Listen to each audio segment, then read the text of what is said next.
conferencia del doctor Álvarez de la Rosa. Recuerden que las preguntas al final de la conferencia también, ¿sí? Gracias. Hola, buenas tardes.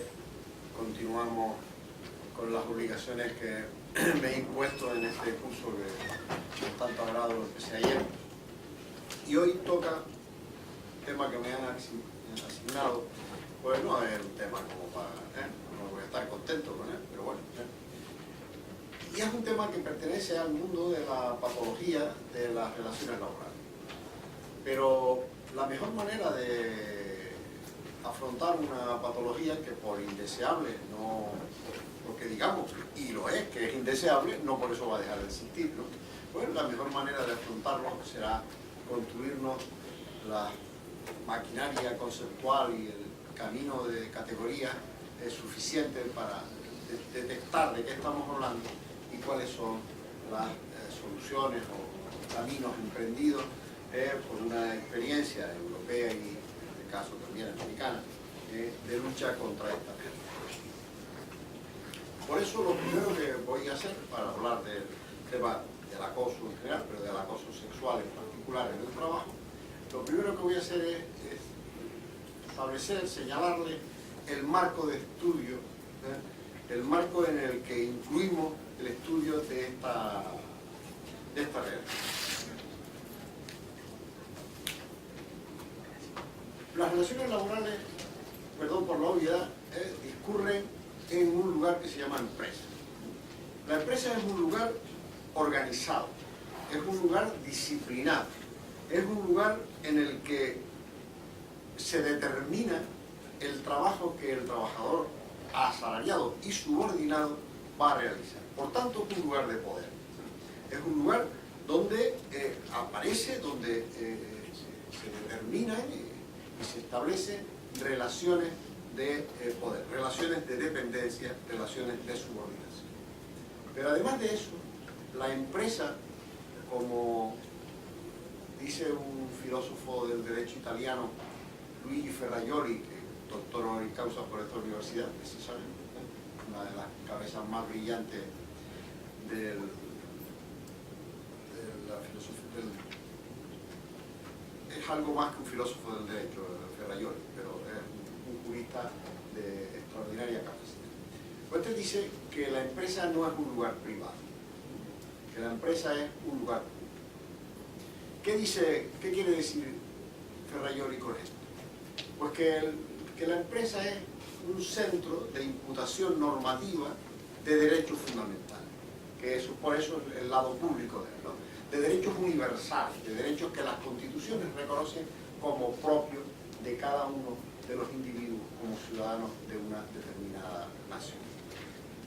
Y en el mundo del derecho del trabajo, saben ustedes que históricamente, en especial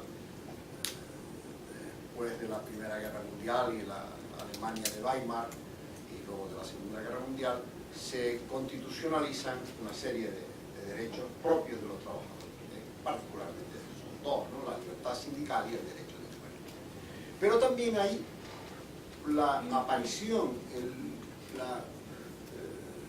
el desenvolvimiento de unos derechos fundamentales que son comunes a todos como ciudadanos, que no los dejamos en la puerta de la empresa cuando entramos, sino que entramos con ellos en la empresa. Derechos fundamentales que se modulan en la empresa. Claro, todos tenemos libertad de expresión. En el interior de una empresa la libertad de expresión será, no estará prohibida, no desaparecerá, pero tendrá unas limitaciones en razón del propio ejercicio del trabajo que voy a realizar. O el derecho de reunión, o el de asociación, tendrá un modelo de actuación. Pero ese lugar público es un lugar donde debe de estar protegido particularmente el derecho fundamental, o mejor dicho, el derecho de los derechos, que es el de la dignidad, el de la dignidad de cada uno de nosotros. Y dentro de la dignidad está el derecho a la intimidad y el derecho a la autonomía sexual. Pero en la empresa discurre un poder difuso, pero presente, esencial, básico, en la estructura misma que el poder de dirección. Y el poder de dirección, en la empresa lo podrá ejercer uno, pero lo normal es que lo ejerzan muchos. El poder de dirección se expande en una organización, lo empapa, ¿no? Empapa la organización ese poder de dirección. Bueno, ese poder de dirección es justamente el haz y el empez, el alfa y la omega de este problema, porque a veces nace de él, pero de él puede también nacer la solución. Ahí es la clave, por eso donde va a pivotar un montón de muchas de las cosas que les voy a contar. Hay una realidad que ahora se la contaré con más detenimiento, que es este derecho que tiene el trabajador a no ser acosado. Este derecho que tiene el trabajador a que se ponga en marcha un poder disciplinario por parte del empresario para exterminar esta actuación en el seno de la empresa. El derecho que tiene la víctima a ser indemnizada, a ser reparada si lo sufre. Todo este marco de estudio referido al desarrollo de los derechos fundamentales en relaciones entre privados, que es el problema, que es la clave, se complica aún más porque se cruza con todo este problema una realidad sociológica cada vez más extendida, cada vez más propia de la sociedad en la que vivimos, pero que sigue arrastrando graves problemas, que es la integración masiva de la mujer al trabajo. Este es un problema que obliga a que de esta cuestión desaparezcan, o de esa realidad sociológica de la incorporación de la mujer al trabajo, desaparezcan esos peligros, esos terribles, iba a decir daños colaterales, pero no, son daños, ¿no? Que puedan acompañar a esa incorporación de la mujer al trabajo.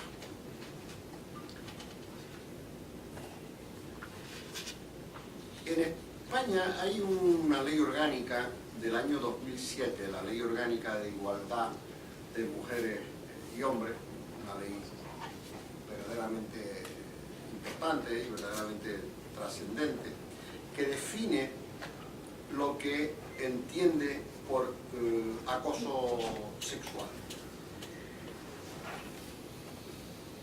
Pero independientemente de que ahora les dé la definición y la compare con una ley de Perú y otra de Costa Rica que he encontrado, desde el punto de vista conceptual, esta ley española toma una decisión que a mí me parece muy importante y que se las ofrezco para que reflexionen sobre ella.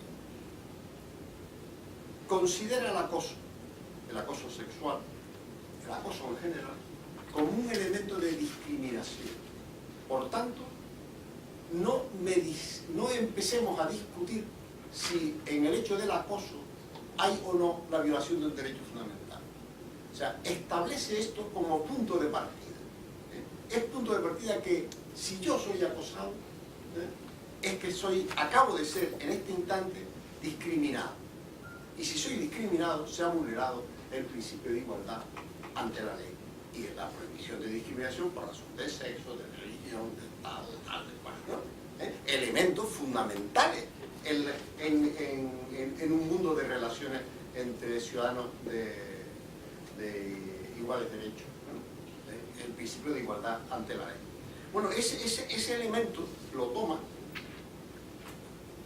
está en el punto 3 del artículo 7, se considerará en todo caso discriminatorio el acoso sexual y el acoso por razón de sexo. Evita cualquier discusión, sale al frente de esto, ¿no? Porque era fácil esta discusión. Y luego lo define, dice, sin perjuicio de lo que diga el Código Penal, lo veremos también, se constituye acoso sexual cualquier comportamiento verbal o físico de naturaleza sexual que tenga el propósito o produzca el efecto de atentar contra la dignidad de una persona, en particular cuando se crea un entorno intimidatorio, degradante u ofensivo. Esta definición, que ahora haré una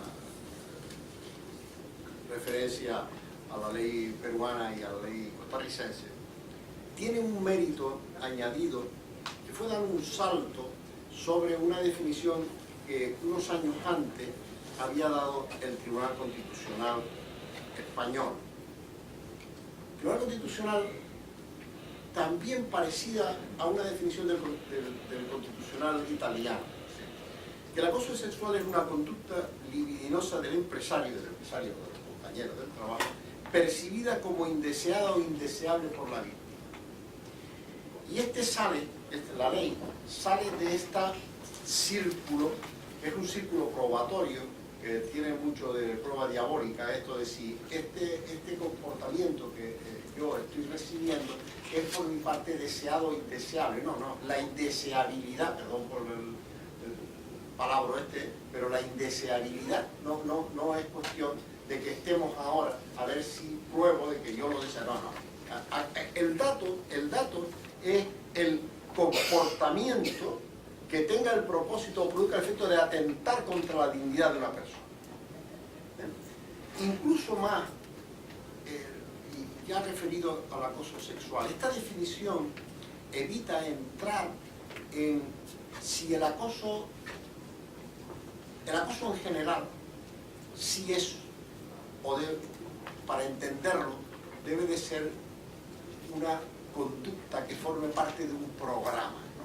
O sea, yo empresario o compañero o superior suyo, tengo el programa de acosarle, ¿no? No es que un día le levanté la voz, de acosarle, de hostigarle, de amenazarle, de hacer algo continuado. Entonces, respecto al acoso sexual, el asunto, hay un paso previo, ¿no? Decir, no, mire, aquí no siempre es necesario establecer ni lo deseable ni lo indeseable, ni si esto es una cosa de tracto sucesivo, continuado, no, basta con que sea una sola vez.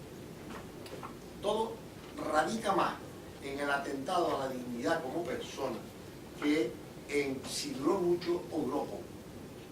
Si esto es de todos los días o es de un día.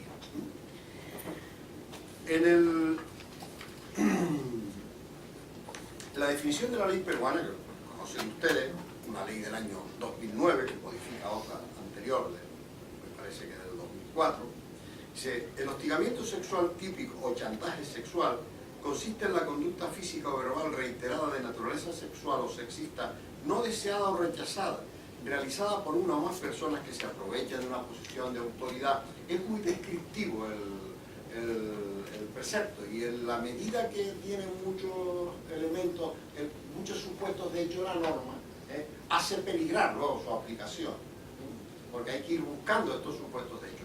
La ley de Costa Rica, que es del 2010, es más corta, ¿no?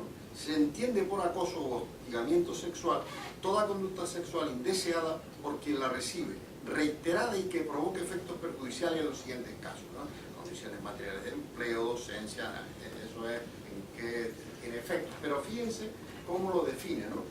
Acoso o hostigamiento, toda conducta sexual indeseada por quien la recibe, reiterada y que provoque efectos perjudiciales en los siguientes casos. ¿Comprenden entonces? Ahora me sirve esto como puntos de comparación de lo que les quería decir respecto a la definición de la ley española, que en este caso está mejor, reconozcamos las cosas, ¿no? Es mejor esa definición que esta.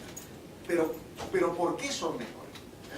Porque tanto la peruana como la costarricense lo que está es montando la idea de deseado, indeseado, indeseable, está montando si reiterado o no reiterado, si este hostigamiento es continuo o no es continuo. No. Esto es, por razón de sexo, acabo de ser discriminado, porque han atacado mi dignidad como ser humano. Particularmente un aspecto de la dignidad, claro, la dignidad es un concepto que hay que trabajar, que es el de la autonomía sexual. Cada uno de nosotros, como formando parte de uno de los sexos o opciones sexuales que el ser humano es capaz, tiene biológicamente o aceptada, afecta a esa autonomía y afecta, por tanto, a la propia dignidad de la persona.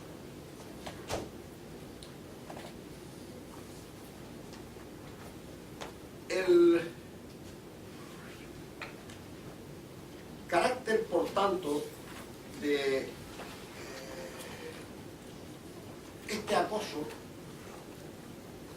si afecta a la dignidad, y si afecta a la dignidad en el interior de una estructura de poder como es la empresa, pues lo que debemos de buscar es qué camino se abre para detectarlo, prevenirlo, detectarlo, atacarlo y resolverlo. Pero, ¿están de acuerdo conmigo? Este sí que es un tema que tengo ganas de conocer la opinión. ¿Están de acuerdo en el planteamiento, que posiblemente es de las cosas más interesantes que les pueda decir esta tarde, ¿no? En el planteamiento conceptual del asunto? Me parece que es un paso, ¿no? Que todo lo que sea hablar del programa, de lo deseado y de lo indeseable, de lo reiterado o no reiterado, todo eso es perjudica a la mujer, vamos, en una palabra, ¿no? La mujer en esta perspectiva, que normalmente es la víctima de esta historia, de esta patología, pues no sale bien librada. ¿Están de acuerdo?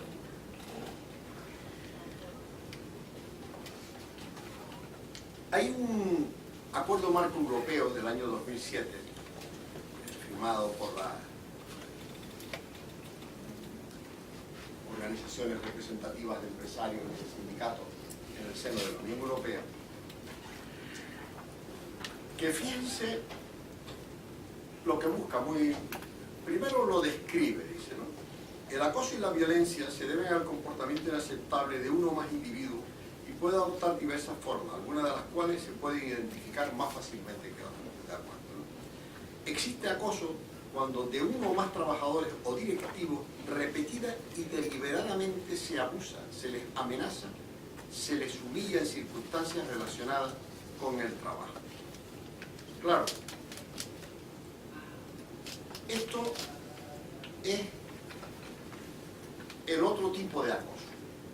Para ese estoy más de acuerdo con lo que les vengo contando de un elemento de discriminación, sí, pero programada, ¿no? Que supone estos terribles verbos, ¿no? De abusar, amenazar, humillar, ¿no? Eso es una actividad continua.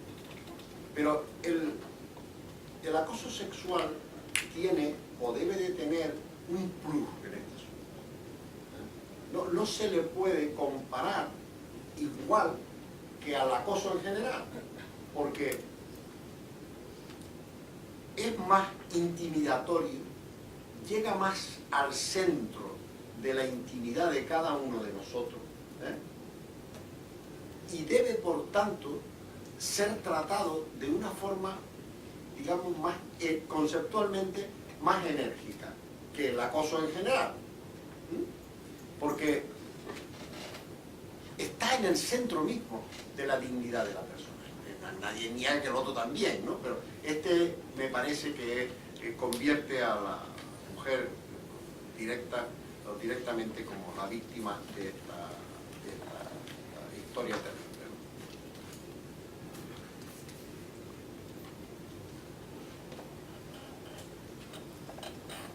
¿no? Las medidas que ahora lo iremos viendo que hay que tomar contra esta patología indeseable del acoso y del acoso sexual en particular, tiene mucho que ver, está muy relacionada, mañana lo veremos eso con más detenimiento, toca otro tema, ¿no? Que es la prevención de riesgos laborales. En el fondo esto está muy pegado a ello, ¿no? Por eso hay que evaluar, que planificar y que intervenir, ¿no? El propio empresario. Es una actividad común a la prevención de riesgos. Evaluarlo, claro, evaluar este riesgo es identificar los factores premonitorios en una organización empresarial. No, el empresario, y ahora veremos las consecuencias que tiene eso, no puede decir, mire, eso es un mundo privado entre A y B, y no me venga usted a mí a mezclarme. No es cierto esto, ¿no? Esto hay que planificar aspectos organizativos, estructurales de la propia empresa, que lo hagan difícil, que desde las estructuras arquitectónicas, ¿no? de cómo se ve a la gente trabajando, ¿no? Hasta la forma de relacionarse, ¿no? Estos elementos premonitorios que si eso lo sigo dejando hacer, acabará ahí apareciendo el acoso, ¿no?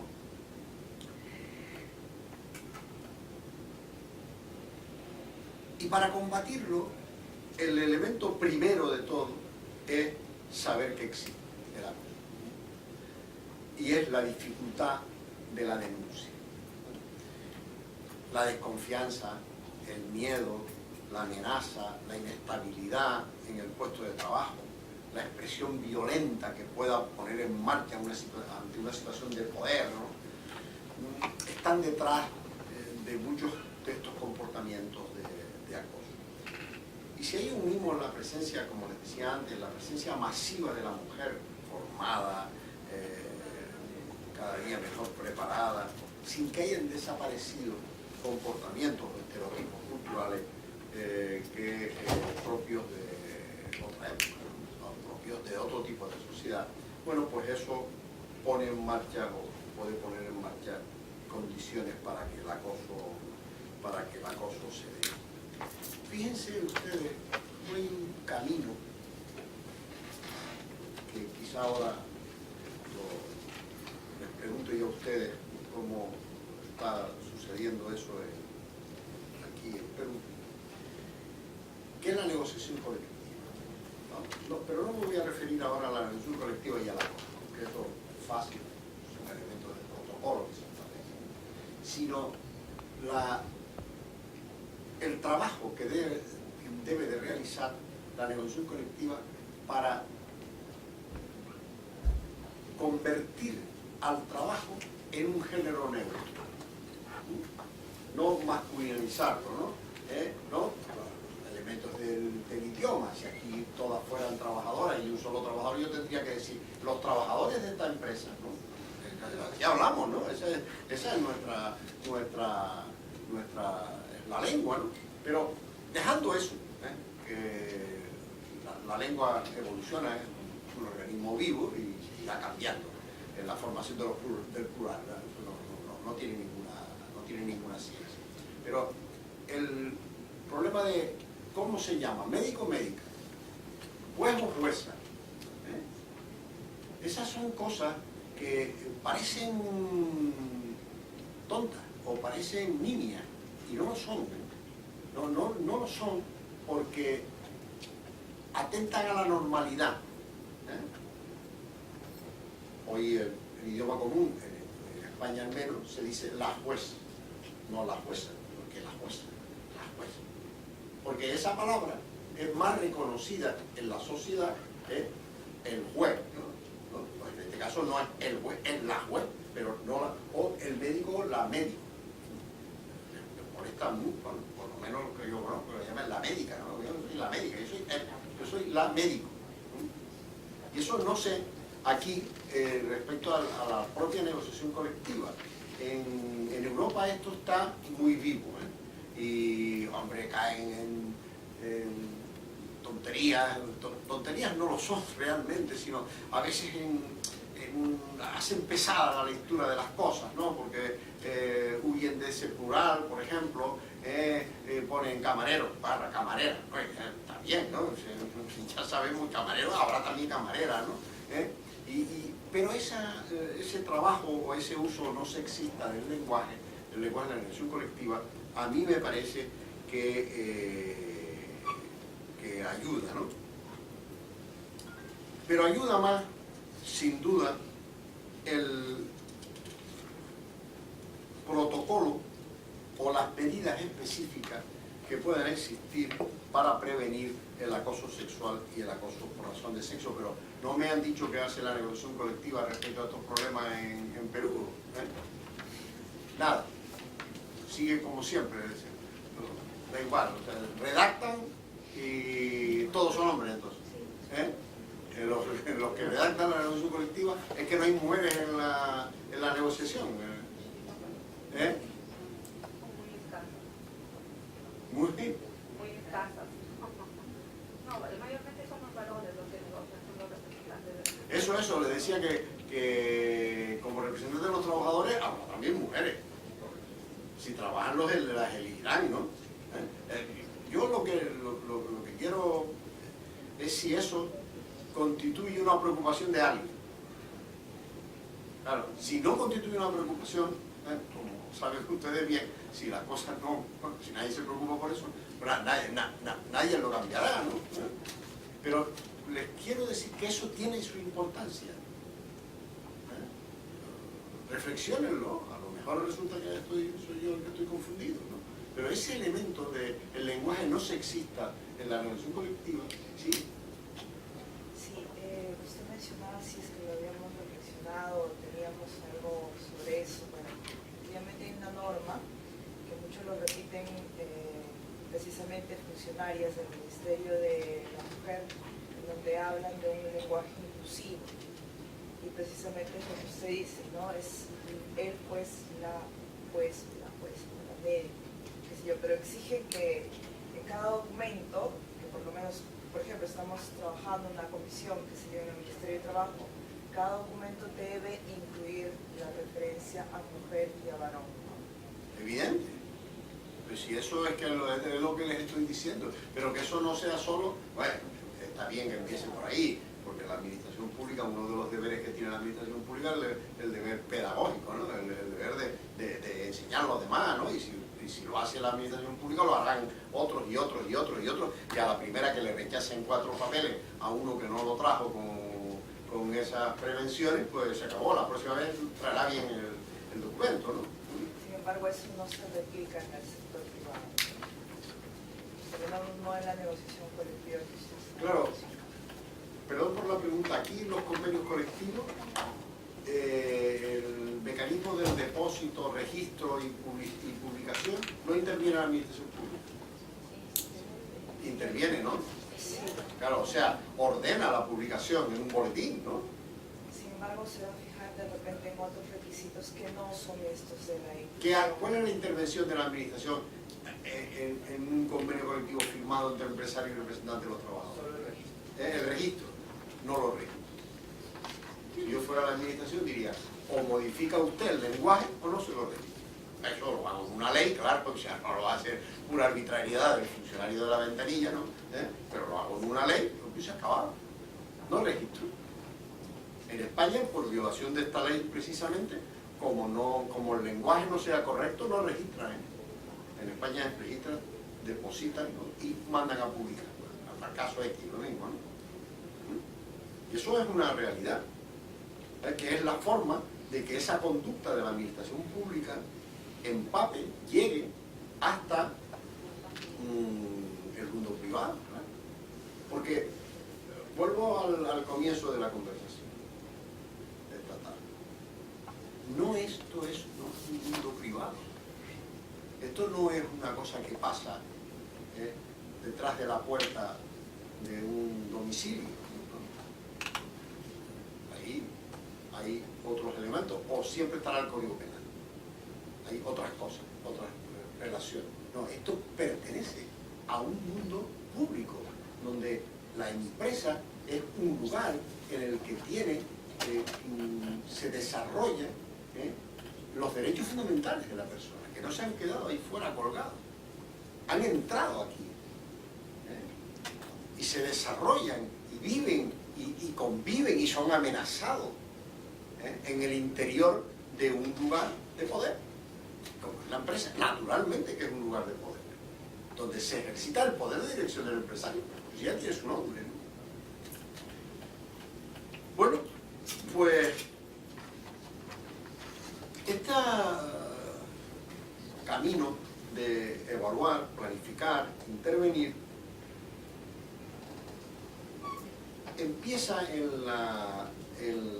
esta ley orgánica de igualdad de mujeres y hombres del 2007. Hay un artículo, el artículo 48, que dice medidas específicas para prevenir el acoso sexual y el acoso por razón de sexo. Esta ley tiene una virtud muy interesante, que está ordenada para empresas de más de 250 trabajadores.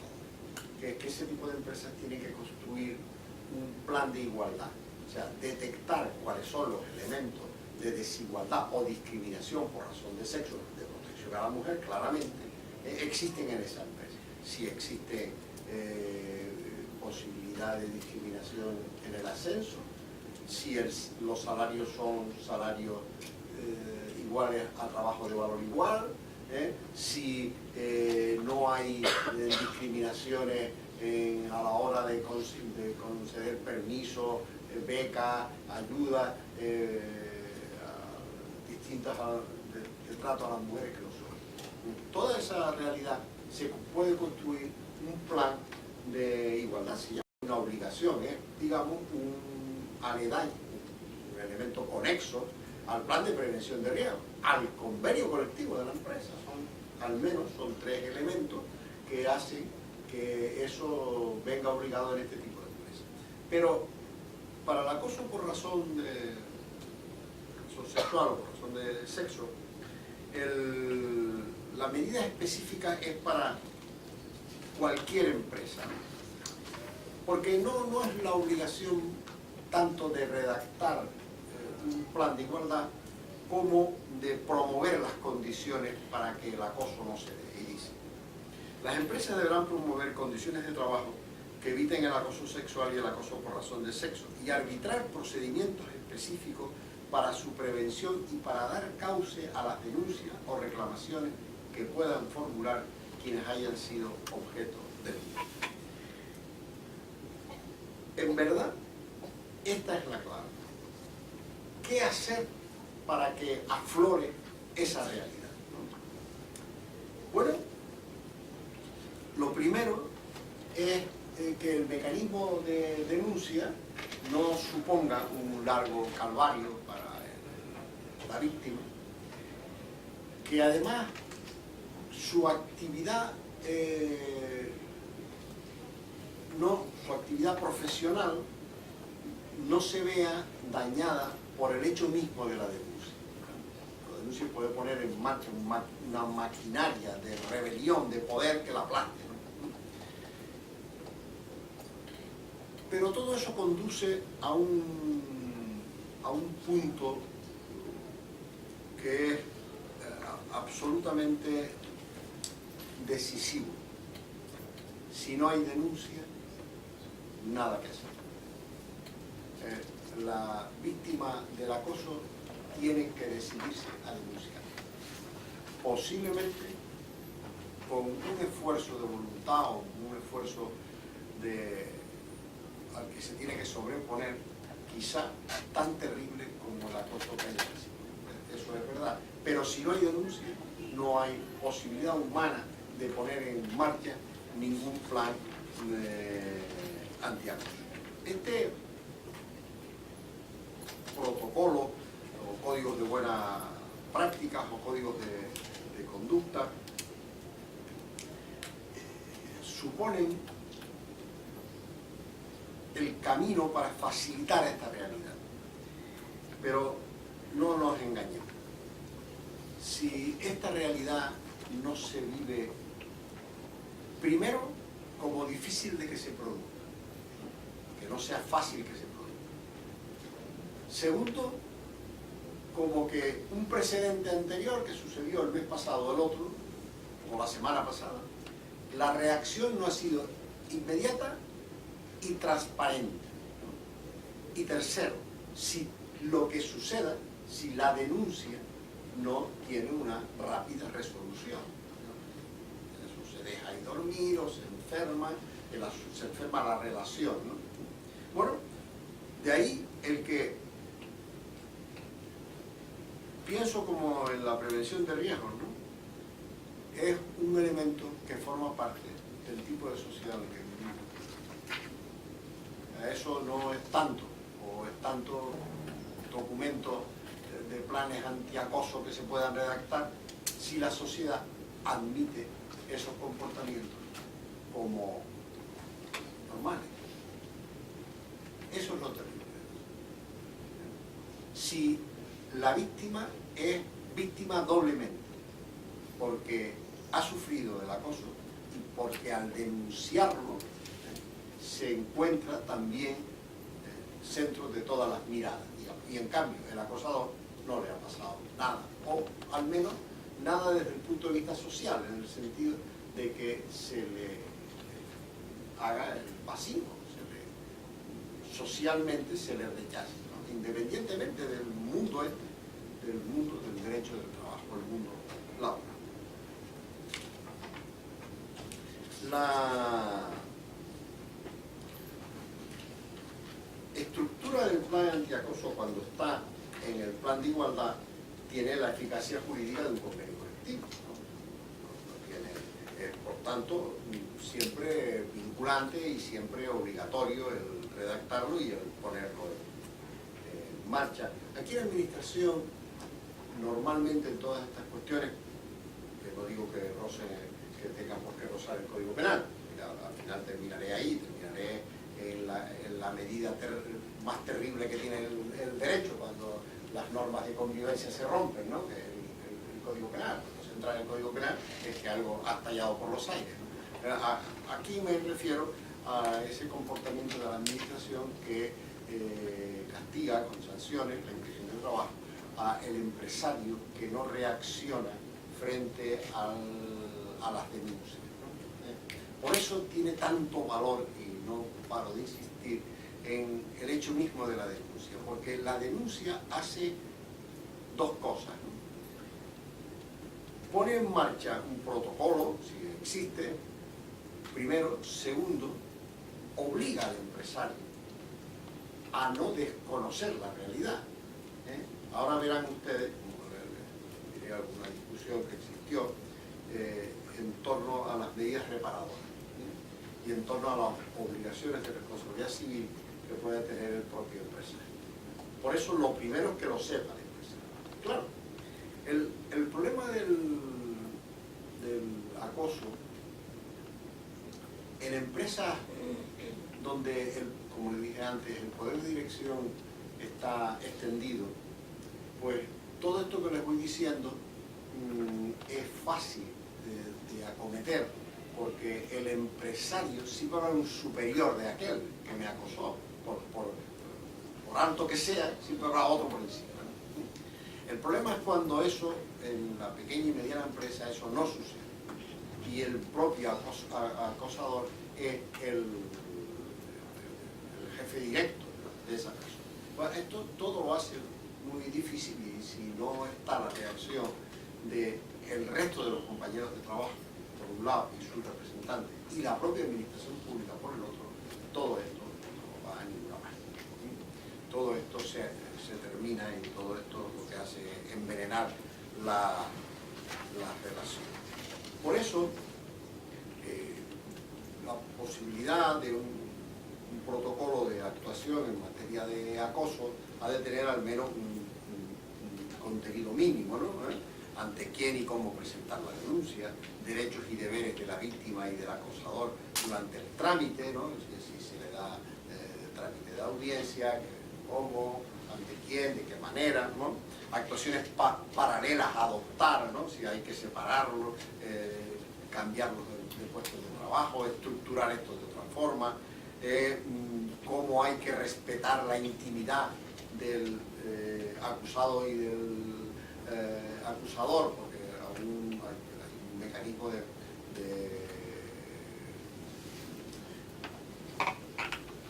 quiero decir, un mecanismo, no digo que sea exactamente la presunción de inocencia del derecho penal, ¿no? a tanto me queda, pero sí al menos de una especie de neutralidad, es decir, yo creo lo que usted dice, pero hagamos una mínima elementos de comprobación.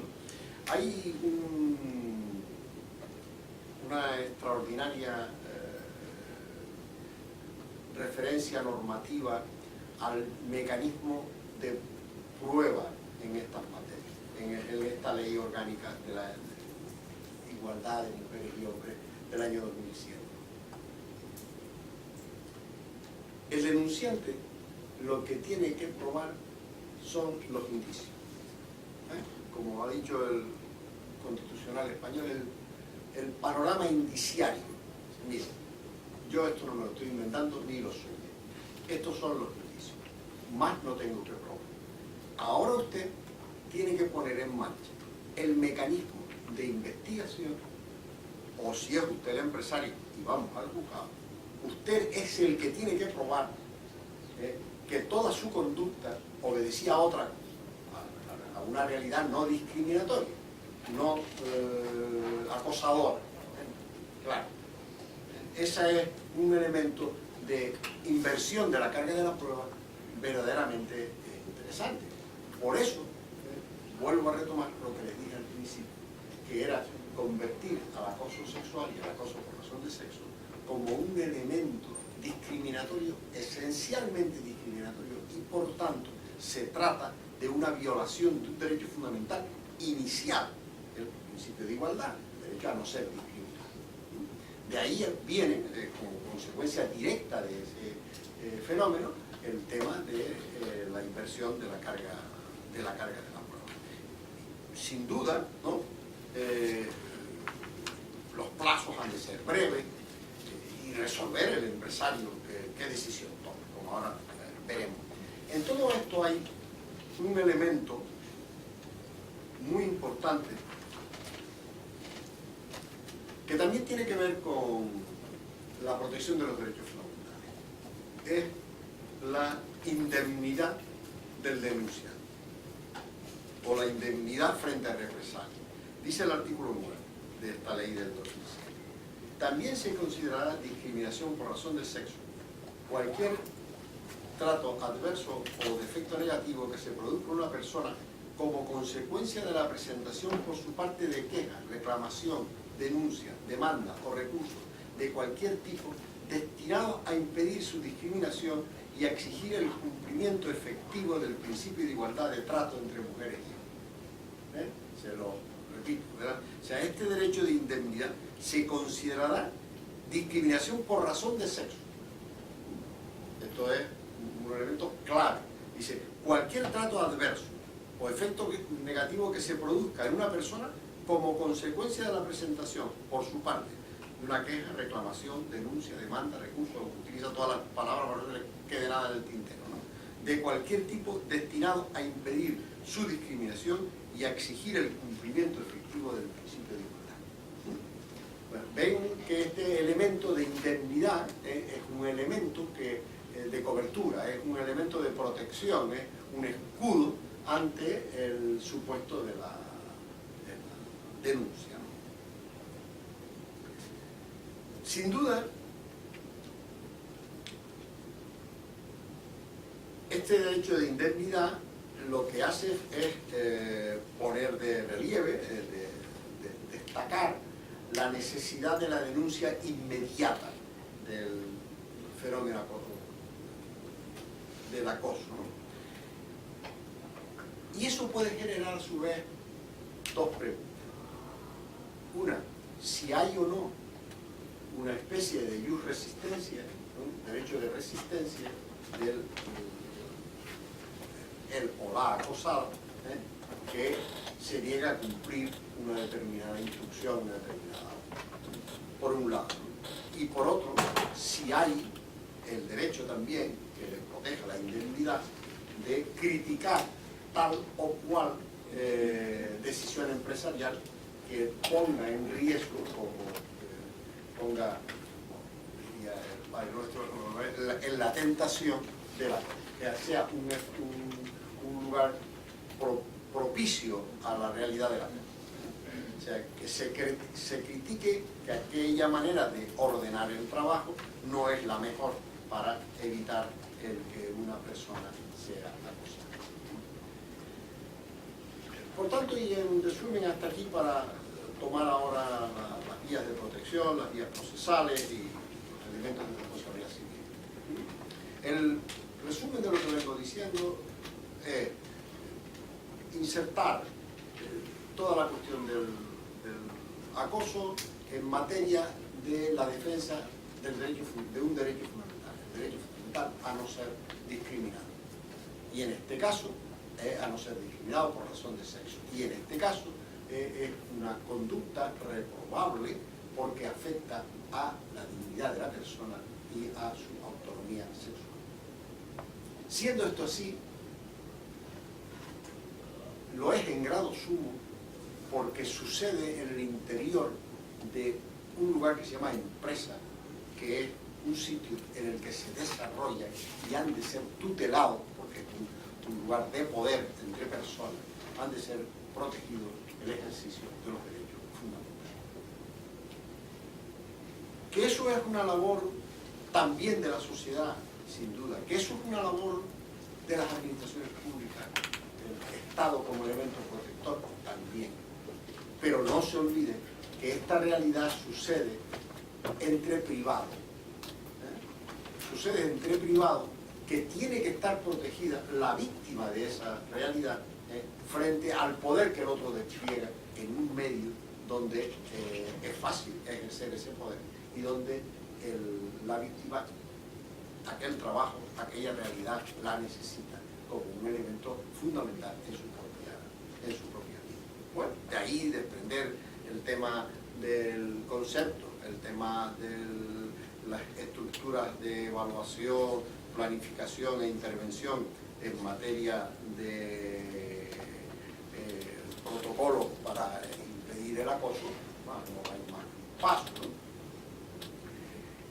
Y que esto se convierta en una realidad en la negociación colectiva y se convierta en una realidad entre las preocupaciones de los propios representantes sindicales de los trabajadores.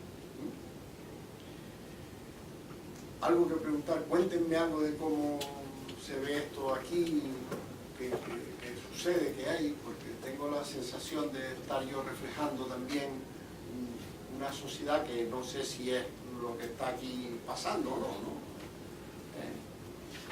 Estadísticamente, ¿esto se da con claridad o se oculta? Se oculta. O sea, es algo de lo que no se quiere hablar. Se han hecho todos los esfuerzos por generar una ley, por mejorarla recientemente, ¿no? La ley no es mala, ¿eh? Sí, no es mala. Sin embargo, en los hechos, hasta donde yo tengo conocimiento en el sector privado, hay mucho temor a denunciar, ¿no? Se privilegia mantener el puesto de trabajo y, digamos, las mujeres aceptan a veces muchas conductas en pos de no perder el puesto, ¿no? Entonces, o a tener una conducta a la inversa, ¿no? De acosadoras, ¿no? Sí, las hay, sí, eso también. ¿no? Pero digamos que no es un tema... Pero eso... A nivel negocial, por ejemplo, la negociación colectiva ni se toca, ¿no? Las representantes de organizaciones sindicales mujeres son muy pocas, aun cuando a nivel de obreros las hay, a nivel de ingenieros y de funcionarios las hay, ¿no?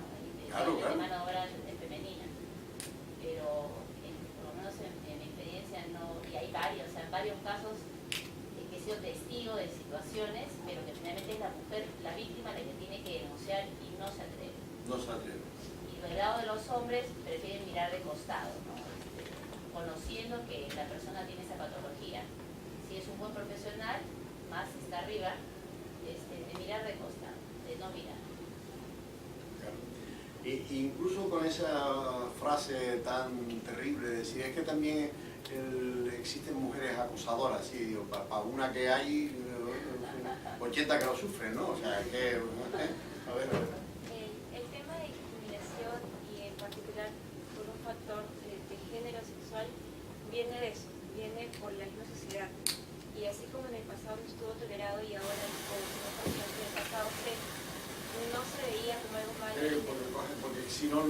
se va a grabar la pregunta y esa es la... A ver. Bueno, le estaba comentando de que el tema de discriminación viene de la sociedad, nace de la sociedad, y es algo que los motivos de discriminación son motivos prohibidos, porque son motivos que a lo largo de la historia de la sociedad han venido generando grupos que están desprotegidos por parte y excluidos. En el caso de la mujer, en particular el acoso sexual, esto nace por patrones de género que a lo largo de la historia se han venido atribuyendo a lo que es lo femenino, a lo que es lo masculino y a lo que es la conducta que la mujer debería guardar en un contexto social. Estos patrones de género hoy en día en la sociedad peruana perduran, de pronto en mayor medida o en menor medida en uno que otro sector, pero siguen ahí. Entonces, al margen de que tengamos una legislación que, bueno, ha agregado el acoso sexual ambiental al acoso sexual típico que ya había desde hace un tiempo, y además permite ya no solamente, o mejor dicho, recoge el acoso sexual de los pares, incluso de subordinados, sino solamente de superiores. Al margen de eso, si no se cambia el concepto de la sociedad de que no puedes tolerar una conducta de esa naturaleza, por más legislación que tengamos, no vamos a tener mayor tipo de denuncias, de tipo de actos. Y eso es lo que hoy en día pasa, porque usted justo comentaba, no solamente es que no te van a hacer caso, sino también que de hacértelo es que tú ocasionaste esta conducta. O sea, no solo no te ayudo, sino que además tú eres culpable por haberlo ocasionado. Y esto viene de la mano de los preceptos, de los patrones, los estereotipos de género que aún existen. Y en este campo, además de tener una legislación, además de hacer acción, de tomar medidas en el caso, viene también por una parte de educación, de educar a la sociedad de cuáles son tus derechos, de cuáles son las cosas que no puedes tolerar. Entonces me parece que en ese campo es donde falta, o me faltaría repotenciar en la sociedad peruana por lo menos, para que haya medidas. ¿Tan de acuerdo con lo que dice usted? Que nada, no, estaba acordándome de esto hará como 20 años, ¿no?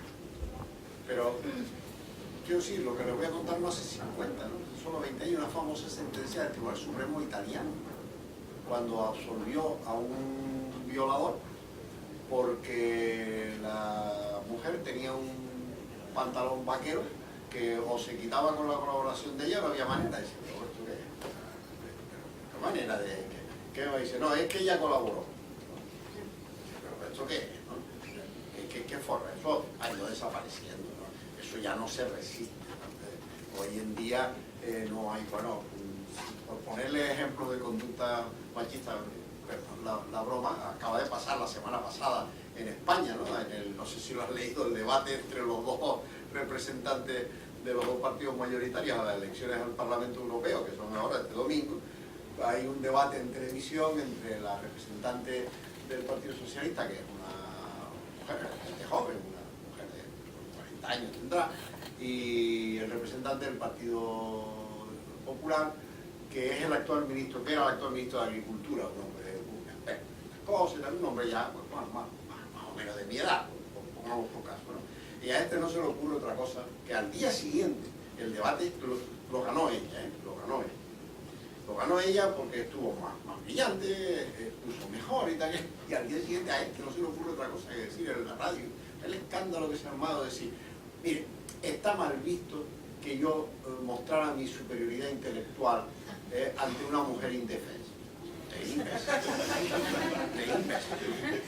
El escándalo que se ha armado, eso ya no lo tolera nadie oírlo, ¿no? Dice, mire, si usted es más listo que ella, demuéstrelo aquí, ahora, ¿me entiende? Pero yo no puedo partir del supuesto de que la sociedad, o sea, todos los demás van a examinar el que usted, que de mayor superioridad que yo de mayor superioridad que usted, vaya a decir, no, es que abusó de ella, no, es que este tío es de una mujer indefensa. Esas cosas no se resisten socialmente. Pero esta anécdota no es una... se da a cada momento, ¿no? Se da, ¿no?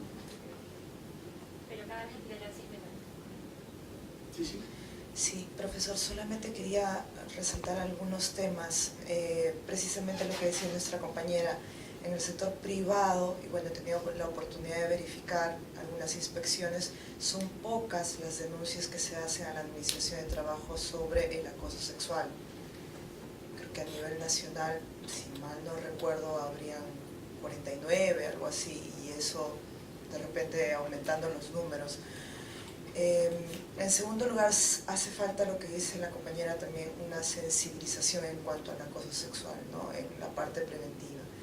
Y finalmente lo que quería resaltar es que, bueno, no hay tampoco un proceso judicial instaurado constitucionalmente y que diga, bueno, me ha acosado sexualmente, y claro, y por eso voy por el tema de discriminación por razón de sexo. Por lo menos en nuestro país no lo he visto. No sé si nuestros compañeros de repente algunos... Me parece si algún mérito ha tenido o va teniendo la intervención mía esta tarde es cuando leí la situación en Perú, en Costa Rica, me di cuenta que o esto camina por la protección de los derechos fundamentales o no tiene nada que hacer en este asunto. Por eso empecé con la cita de Ferrayol, que los filósofos sirven para eso, para poner un marco, decir, no, miren, o camina por ahí o todo esto va a ser una pérdida absoluta de tiempo. Y ahora cuando termine ustedes de preguntar, pregunten todo lo que quieran, les analizaré brevemente las vías de defensa, las vías de reacción frente a la cosa. Yo quisiera compartir más bien mi experiencia desde el lado de la parte empleadora, ¿no? Yo estuve a cargo de la jefatura de relaciones laborales por 1 año y medio en la empresa y me parecieron 2 casos de acoso sexual, ¿no? La ley es buena y tiene un buen espíritu, pero los plazos de investigación son demasiado prolongados, ¿no? Y cuando me venía la denunciante, que tomó el valor que le estaban acosando sexualmente a alguien de su mismo nivel y explicarle que este proceso va a durar más de 15 días, para ella era un trauma, ¿no? O sea, voy a tener que verlo. Sí, que vamos a hacer medidas cautelares, vamos a cambiar de turno. La empresa se manejaba 3 turnos, pero indistintamente, ¿no? La grabé, llamé a los testigos, y los testigos eran hombres, pero ya venía el tema de espíritu de cuerpo, porque nuestra sociedad está pensada en este esquema, ¿no? Y los trabajadores en sí mismos nos daban una información propia y expresa del acoso, ¿no? Haciendo testigos decían, me ha parecido escuchar, creo que he escuchado. Porque el acoso sexual, pues, no solo es la palabra, sino es la entonación o la forma de expresar, no directamente que se acose con palabras, es cómo se dice. Y es cómo decir, al menos en nuestra sociedad peruana, el machismo es fuerte. Y entre los hombres es muy difícil que uno acuse al otro, ¿no? Entonces los problemas que nosotros como empresa tenemos de investigar eran bastante serios, ¿no? Inclusive los 2 casos se terminaron cerrando, no por en sí mismo, por el material probatorio. En un caso, nuestros testimoniales fueron pobres, pero las grabaciones determinó que la persona que acosaba fue al puesto de trabajo de la trabajadora cuando no correspondía, y ahí queda una duda razonable. Y en ambos casos los trabajadores que acosaban terminaron renunciando, no por el temor no porque no sintieran que las pruebas estuvieran en su contra, sino por el temor al procedimiento en sí mismo. Se le explicó después de los 15 días, se le iba a mandar una carta de preaviso a su domicilio, y por el temor que su esposa conociera de los hechos, terminaban renunciando, ¿no? Entonces, así es como funciona, ¿no? Y eso es lo difícil de la parte empleadora, ¿no? Tratar de articular todo esto, ¿no? En mi experiencia en el sector público es diferente. He estado trabajando en un ministerio en que la población femenina no era minoritaria, además podría decirse que era equiparada. Inclusive tenían estabilidad en el empleo. Y esos 2 factores en un lapso de 6 meses determinaron que se inicien procedimientos administrativos disciplinarios por acoso sexual, por lo menos 10, en un centro de trabajo específico, ¿no? Creo que esos 2 condicionantes determinaron esto, ¿no? Que ellas sentían que inclusive sus jefas eran mujeres, podían apoyarlas en este tema. Y segundo, porque tenían estabilidad en el empleo. Si bien el procedimiento era bastante largo, se atrevieron a hacerlo. Sin embargo, eso que en el sector público parecería que podría multiplicarse, porque en nuestro sector público hay bastante presencia femenina, esto contradice con otros esquemas, ¿no? Disposiciones de jefe de personal que señalan, pues, que la mujer no puede ir a trabajar con minifalda, que se han dado a escasos tiempos de ahora, ¿no? En el sector privado también se dan, pero básicamente en el sector público, que detrás de eso subyace como que la mujer es la que impulsa al hombre a llegar a extremos como estos, ¿no? El acoso sexual. O sea, estamos a ese nivel bastante retrasados. No obstante, creo que hay algunos avances, pero que situaciones como la falta de estabilidad laboral y la poca presencia femenina todavía en algunos centros de trabajo determinan que no haya lugar a denuncia. Claro, esa es también, como decía antes su compañera, el tipo de sociedad en la que vivimos, ¿no? Lo que me está contando tan españoles, tan del sur de Europa como, vamos, ¿no? De los italianos, los españoles, parte de los franceses, no, hay otros pueblos, ¿no? Que son más fríos o más, no sé, o tienen otra manera de comportarse o tienen otros mecanismos represivos. Ya no sé bien qué es lo que funciona, pero desde luego el problema es de un modelo de sociedad, sin duda, pero al final lo que está en juego es la auténtica igualdad de hombres y mujeres. Solo las mujeres, a Dios gracias, somos distintos, pero tenemos que ser iguales en derechos y obligaciones. Esa es la clave. De resto, cada uno es como las diferencias que hacen a la humanidad atractiva, ¿no? ¿Qué más da?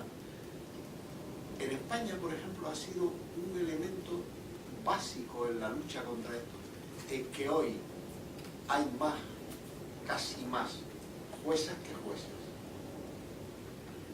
Y es curioso, son mucho más duras ellas que ellos a la hora de interrogar y de saber si de verdad aquello es un invento de aquella ciudadana que está allí, o de verdad hay acoso. Y no se cortan en las preguntas, ¿no? Que a lo mejor un hombre no hace. No se corta, que he estado testigo más de una vez. Yo mirar a la jueza y no le pregunto yo eso, no sea que me consideren a mí juez acosador en ese momento. Quedan tan anchas, pero tan anchas. Y eso hace que también la mujer, la víctima, no la que se está inventando, ¿no? Denuncia falsa, o va a decir que no existe, denuncia falsa existe, ¿no? Es evidente, ¿no? Pero la que es víctima se siente más protegida con esa realidad, porque hay alguien que quiere hallar la verdad, que quiere encontrar la verdad material del asunto. Claro, esto, donde como ahora mismo veremos, donde explota ya es en el mundo del derecho penal, claro, cuando esto se convierte en delito. Pero antes quería señalarle al hilo también de lo que usted me parece que observó, es la necesidad de que exista un proceso, una modalidad procesal específica para defender los derechos fundamentales. Eso, la verdad es que el Tribunal Constitucional Español se dio cuenta de eso muy pronto, muy pronto. El Constitucional empezó a funcionar a finales del 80, en 1980, en el 81, el 82, ya estaba recabando de los poderes políticos la necesidad de una o varias leyes que protegieran de manera específica los derechos fundamentales. Pero los derechos fundamentales, sobre todo, en las relaciones entre privados, porque la protección de los derechos fundamentales frente al Estado es contemporánea de nuestra Constitución. La Constitución española, la vigente, es del 78, de diciembre del 78. En enero del 79 se dictó una ley de protección de los derechos fundamentales frente al Estado, porque así nacen los derechos fundamentales. ¿Para quién nace el que me proteja la libertad de expresión? ¿Contra usted? No, contra el Estado, que es el que me va a tapar la boca, ¿no? Porque lo otro sería el que tiene más fuerza que yo, o la libertad de reunión. ¿Quién me lo va a impedir? El Estado, el poder público. O sea, así nacieron los derechos fundamentales. O sea que la evolución llega al mundo laboral, particularmente al mundo laboral. Lo dice, no, que ahí hay unas relaciones de poder también. Y al existir ahí unas relaciones de poder, hay violaciones, puede haber violaciones de derechos fundamentales, que es la discusión alemana, que fue la que dio las bases conceptuales de si puede existir o no violación de un derecho fundamental de usted conmigo. Claro, eso era el contrato de compraventa de una pluma o del contrato de compraventa de una casa, pues es difícil que se dé una violación de un derecho fundamental, porque ahí hay contratos que arrancan de una igualdad. El contrato de trabajo es igual es si manon tropo, ¿no? Claro, hay un contratante débil, y ese contratante débil históricamente ha reaccionado con las estructuras de lo colectivo, con la representación y defensa y negociación colectiva y con el derecho de huelga. Esa es la historia del derecho del trabajo, no hay otra, ¿no? Pues ahí dentro es donde se pueden producir esa violación de derechos fundamentales. Y entonces, en la ley de procedimiento laboral hay un proceso de tutela de los derechos fundamentales, ¿no? Preferente y sumario, con suspensión del acto impugnado, con la posibilidad de tomar medidas cautelares y con la capacidad de resolver el asunto a la mayor, estos temas, por mucho que puedan durar, cuando entran en los juzgados, no pasan de 2 meses. 2 meses con el recurso incluido, ¿no? Los derechos fundamentales van muy deprisa, los jueces son conscientes, pero pues claro, también es verdad que puede empezar el juicio y a los 10 minutos está archivado aquel asunto porque no aparece nada cierto, no aparece el deber del denunciante, que es plantear los indicios. Estos son los indicios. Ahora usted es empresario el que tiene que decir, no, esos son los indicios que usted se cree, porque la verdad es que yo hice esto y esto y esto y esto y esto, por esto, que es objetivo, que es real. Bueno, entonces se pierde el pleito. No hay violación de derechos fundamentales. Pero la víctima lo que tiene que exponer es los indicios de la violación del derecho. Entonces, esta realidad no solo discurre en el mundo para combatir decisiones empresariales, el ascenso, el salario, cualquier elemento de discriminación o el acoso, sino que hay una medida complementaria que toma el juez. No se limita a declarar nula la medida que haya podido tomarse en razón al acoso. No se limita a declarar la realidad del acoso sexual y a reponer a la víctima en el lugar si había sido cambiado, sino lo más importante, hay una medida reparadora de carácter económico.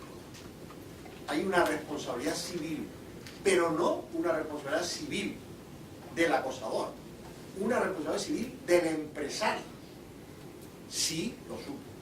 Claro, si no, ¿para qué lo voy a demandar? ¿Cómo lo voy a demandar? De ahí la denuncia. De ahí la denuncia.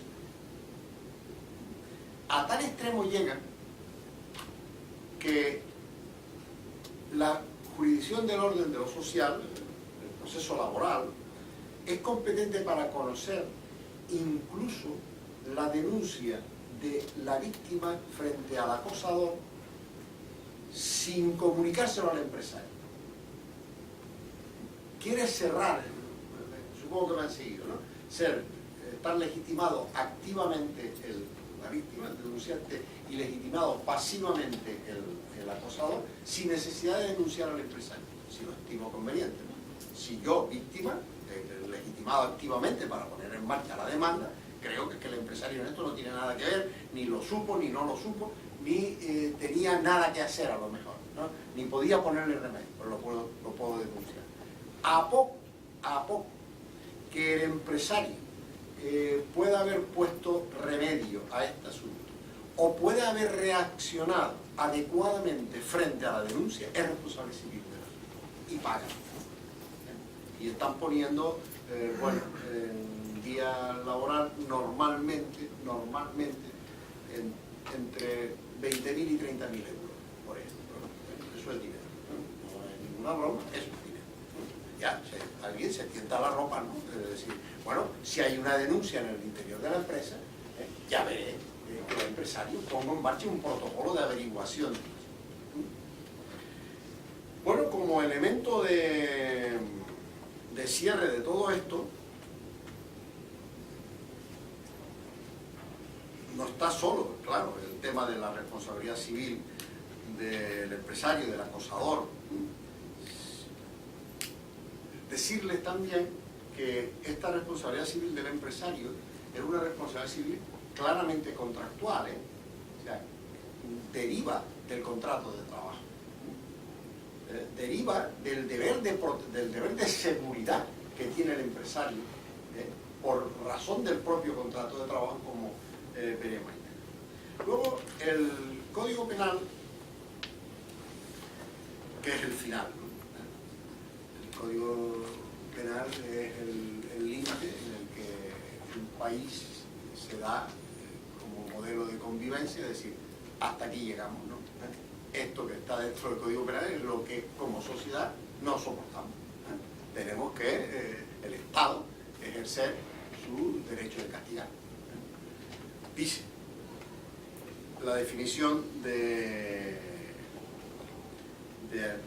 acoso sexual, digamos, no lo llama así, bueno, lo llama así el capítulo, ¿no? El que solicitare favores de naturaleza sexual para sí o para un tercero en el ámbito de una relación laboral, docente o de prestación de servicio, continuado o habitual y con tal comportamiento provocare a la víctima una situación objetiva y gravemente intimidatoria, hostil o humillante, será castigado como autor de acoso sexual con la pena de prisión de 3 a 5 meses o multa de 6 a 10 meses. Si el culpable de acoso sexual hubiera cometido el hecho prevaliéndose de una situación de superioridad laboral, docente o jerárquica, o con el anuncio expreso o tácito de causar a la víctima un mal relacionado con las legítimas expectativas de aquella, será castigado con tal culpa. Este es un tipo de delito que las penas tampoco son nada del otro mundo, ¿no? Pero lo que tiene es el elemento mediático del asunto, ¿no? El elemento, digamos, socialmente reprobable de alguien que haya sido condenado por un delito de esta naturaleza. En el plano de lo penal me siento muy cercano a lo que estaban diciendo antes de pocas denuncias, el comportamiento de los testigos. Cuando se está ante la jurisdicción de lo penal, el asunto tiene que ser muy gordo, ¿no? muy gordo. En cambio, el mundo de la jurisdicción de lo social, o porque aquello se lleva más callado, tiene menos inmediatez y menos publicidad, en una palabra, son bastante más frecuentes. Las denuncias son, no digo que sea una cosa de todos los días, ¿no? Pero en ciudades pequeñas, ¿no? En juzgados de no mucho trabajo, suelen tener al año 4, 5, 6, 7, 8, 10 casos. O sea, eso señala inequívoca que la víctima no se está callando. Y en general, el ambiente es decir, esto no lo paso, las cosas no las aguanto. Ya vengan del empresario o vengan de quien venga. Bueno, hay elementos, como les dije antes, que pueden configurar denuncias falsas, pero bueno, eso forma parte también de cualquier patología, eso no hay que explicarse. Y eso es lo que les quería contar y seguir ustedes preguntándome cosas o haciendo comentarios que me ilusionan más que lo que yo mismo digo, ¿no? Yo digo y ya me lo sé.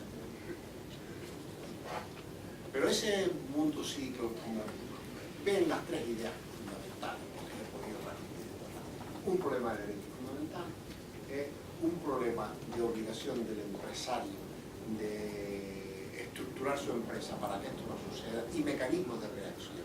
Esos son los tres elementos conceptuales necesarios. Porque en la medida en que eso se ponga en marcha, hasta la propia sociedad tendrá que ir cambiando, ¿no? Claro que los comportamientos machistas son habituales en sociedades latinas, digamos, claro que sí.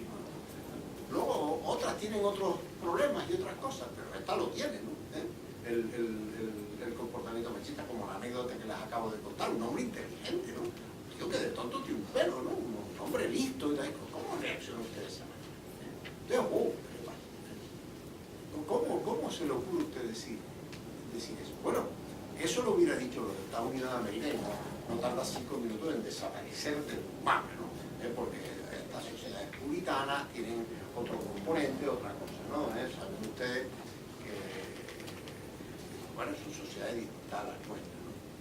Bueno, pero así todo, el movimiento sísmico que ha producido en España es notable, incluso en Alemania, por ejemplo, la prensa alemana ayer estaba, decía, pero ¿de dónde salió ese hombre de las cavernas? ¿No? Decía, pero ese tío ha salido, ese pitecántropo de Java, ¿de dónde lo han sacado? Lo llamaban así, ¿no? Es una cosa inconcebible, ¿no? Inconcebible como mecanismo de defensa, ¿no? Dice, ¿usted quién se cree que es una mujer? ¿Cómo dice usted que es una mujer indefensa? ¿De qué está hablando? ¿Usted cree que esto es una cosa que se va a dilucidar al puñetazo limpio o qué? ¿O un problema de fuerza física? ¿O qué está usted pensando? ¿No? Claro, eso es y a lo mejor este ser humano, ¿no? Quizá tenga una manera de trabajar con las mujeres completamente normal, pero luego a la hora de la verdad, cuando está en una situación de estrés, cuando está en una situación de que está sufriendo, esa es su salida. Le parece una salida aceptable por la sociedad. Y eso es lo que es inaceptable. Lo que es inaceptable es que él piense que la sociedad va a decir, sí, hombre, claro, hoy vas a comerte a esta mujer y pobrecita, una chica que está indefensa allí, está solita y tal. ¿De qué está usted hablando? Pero estos elementos de reacción son propios de una sociedad. Me parece que también nosotros como sociedad latinoamericana, la mujer latinoamericana, no hablo en general, pero sí nos falta mucho de empoderarnos. El otro día, no sé si hace un par de semanas salió en televisión un alcalde colombiano, no sé qué distrito o provincia, que sea un acto público, no decir un desfile, ¿no? Un acto público con cámara de televisión, y tenía sentada una periodista, y luego enfocaron otro acto público donde participó otra periodista distinta. Y el señor, un señor mayor de 70 años, y la chica tendría entre 30 y no más de 30 o 40, en público le agarra la pierna a la periodista, y la periodista, lejos de dar la vuelta y meter una soberana cachetada, lo único que hizo fue agarrar la mano y se tenía sobre la pierna, agarrar la mano un rato, el otro no la soltaba y se la agarraba así, y soltó, o sea, jaló la mano para que le dejara de coger la pierna.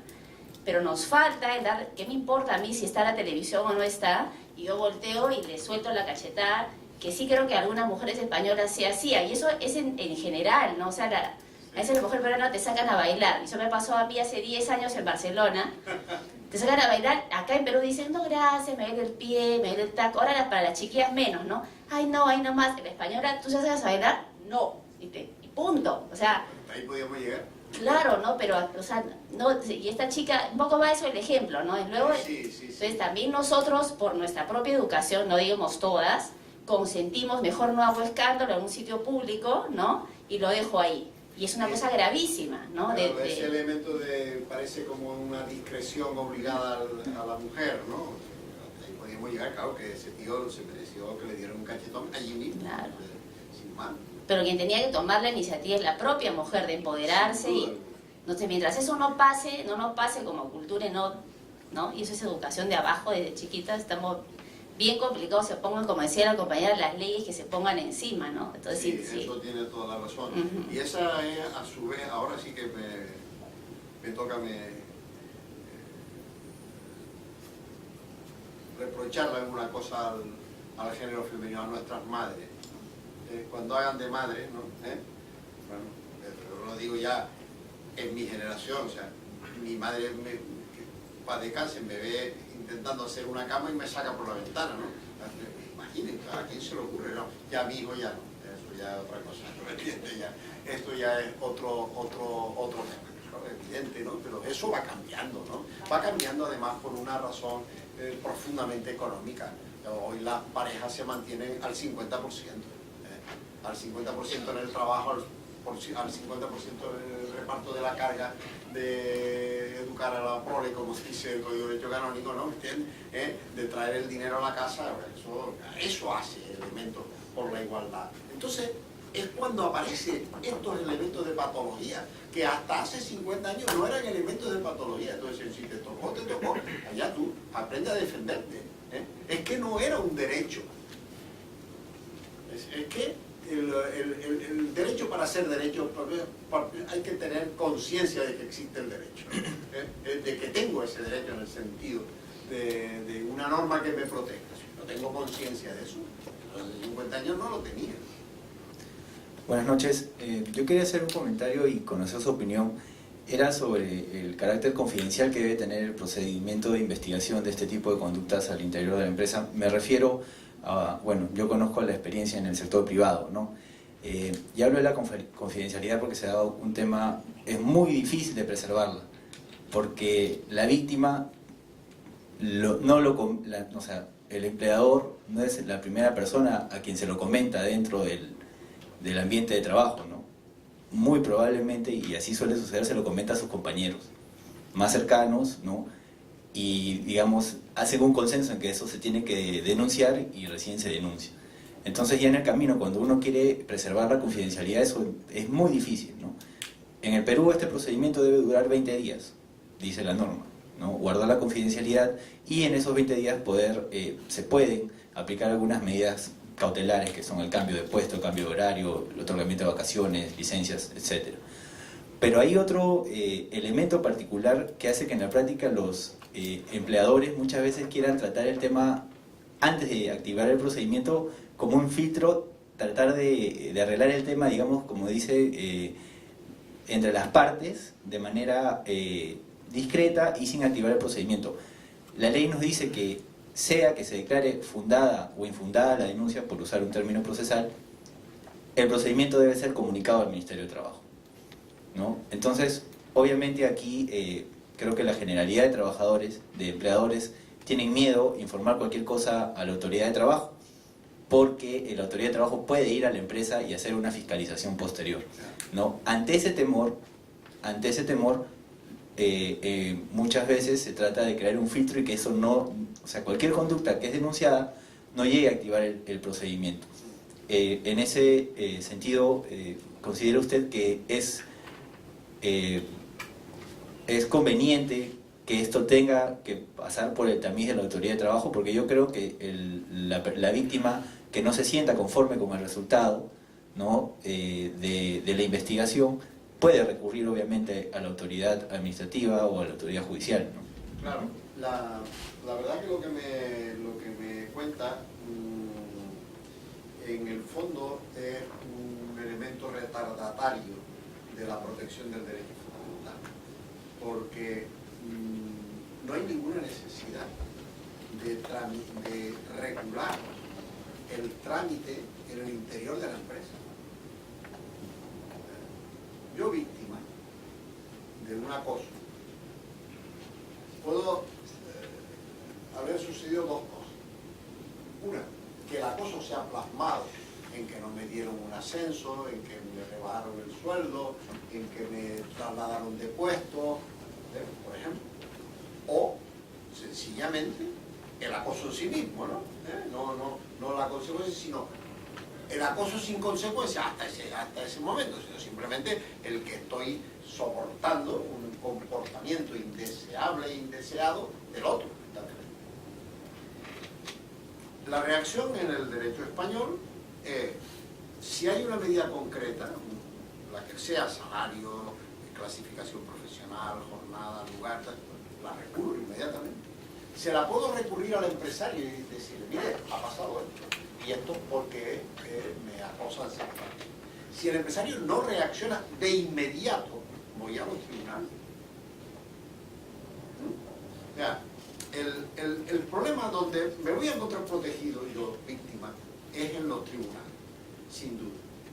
Pero la necesidad de que denunciárselo al empresario es para que luego sea responsable civilmente, para poderlo demandar, para que no alegue que él no sabía nada de eso, para que ponga en marcha los mecanismos de evitarlo y de, no solo de evitarlo, sino tenía los mecanismos, sino de repararlo, lo que ha sucedido. Y para eso no se necesita ningún procedimiento administrativo.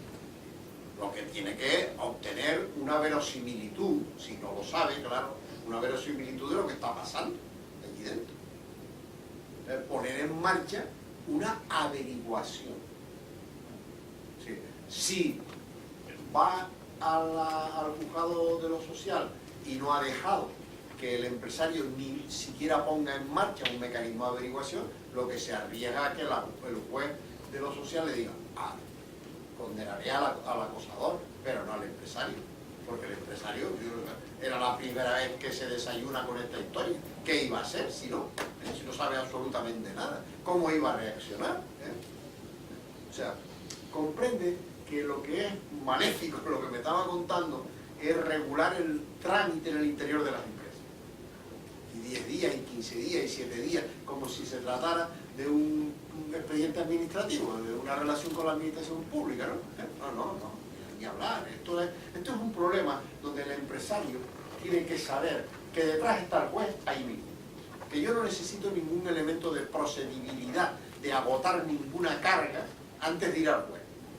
Porque incluso este tipo de procedimientos es tan exento de la conciliación. O sea, puedo ir directamente al juzgado mañana por la mañana. Claro, eso es lo mismo que la denuncia a la inspección de trabajo. ¿Para qué quiero ir a denunciar a la inspección de trabajo? Bueno, podría hacerlo en la medida en que a lo mejor me sea más cómodo a mi víctima o el tipo de acoso que estoy recibiendo, voy a contárselo al inspector de trabajo, porque lo cuento a la inspección de trabajo porque el empresario se lo fui a contar o al mando intermedio, al mando que tengo más cercano, y no me hizo caso. Es posible, ¿no? Pero ir a la inspección de trabajo siempre es posible, ¿no? Siempre es posible, y además el derecho a no ser acosado es uno de los derechos básicos del trabajador, está en el artículo 4 del estatuto. Por tanto, es un derecho que puede ser protegido, que debe ser protegido por la inspección de trabajo, y sancionar al empresario, sancionar al acosador.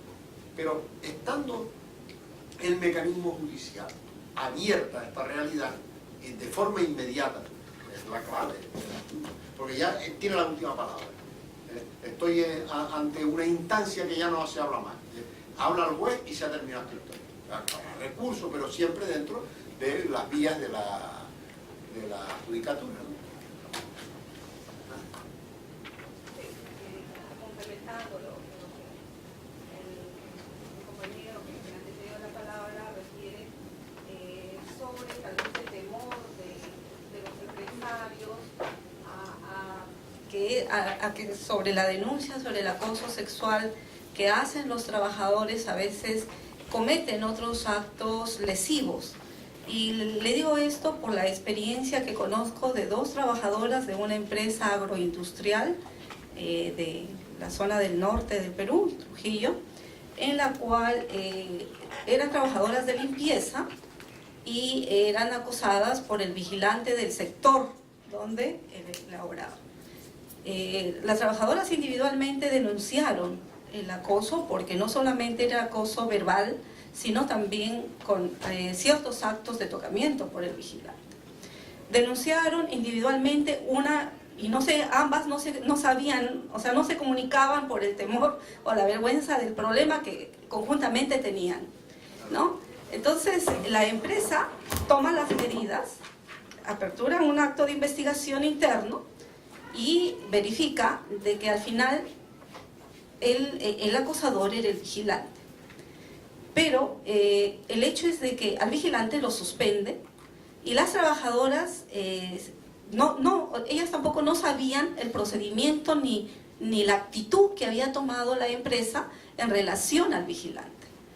Entonces, no estaban sindicalizadas, y como recién el sindicato se constituyó en estas empresas agroindustriales, me parece que no será más de 8 años, 5 años, entonces ellas trabajadoras a contrato temporal, no sindicalizadas por temor a no ser cesadas, a no ser nuevamente contratadas, perdón. Entonces recurren ante ese asedio, recurren ya a la dirigencia sindical. Y por ahí le dicen, bueno, pero tú tienes que ser afiliada para que tengas el respaldo de tu denuncia por el sindicato. Entonces le dice, pero somos contratadas. No interesa, tú afíliate. Se afilian al sindicato, la empresa toma conocimiento, ¿ya? Y las despide. Las despide, ¿no? Las trabajadoras denuncian este hecho lesivo, nulidad de despido por su afiliación sindical, y exponen como un hecho fáctico de su demanda, exponen el acoso sexual. O sea, no fue una denuncia en sí, sino un hecho más de los que había ocurrido, ¿no? Y allí se conoció de que pues el vigilante incluso ya al conocer que las trabajadoras se fueron a demandar, la empresa despidió al trabajador, ¿no? Al vigilante también, porque le suspendió primero. El vigilante creo que no fue a la empresa a la fecha que terminaba la suspensión, fue 3 días después. Entonces la empresa tenía una causa justificada por abandono de trabajo. Pero bueno, yo creo que hablando sobre el derecho del acoso sexual, es una cuestión de cultura en nuestro país, y en el caso, recordando de estas 2 trabajadoras que no eran de oficina, que no eran, ¿no?, de empleadas, eran unas simples empleadas de limpieza, ¿no?, de limpieza, y con solamente estudios secundarios que se decidieron a denunciar, ¿no? Entonces, bueno, sí. O sea que se da cuenta como en cuanto se lía la realidad, ¿no?, y estas pobres mujeres que por denunciarla y por luego decirle que se apunten a un sindicato, lo que hacen es que pierden el trabajo, ¿no? O sea, es una realidad demasiado complicada. Estas cosas o se protegen con sencillez y claridad, o mejor, porque en cuanto se empiece un elemento de procedibilidad en el mundo interno de las empresas, la necesidad de que un sindicato sea a lo mejor el legitimado activamente para recurrir ante el juzgado, todo eso a lo que hace es complicarlo y alejar la justicia material de este hecho tan execrable, ¿no? Pero todos iremos aprendiendo. Muchas gracias por su atención.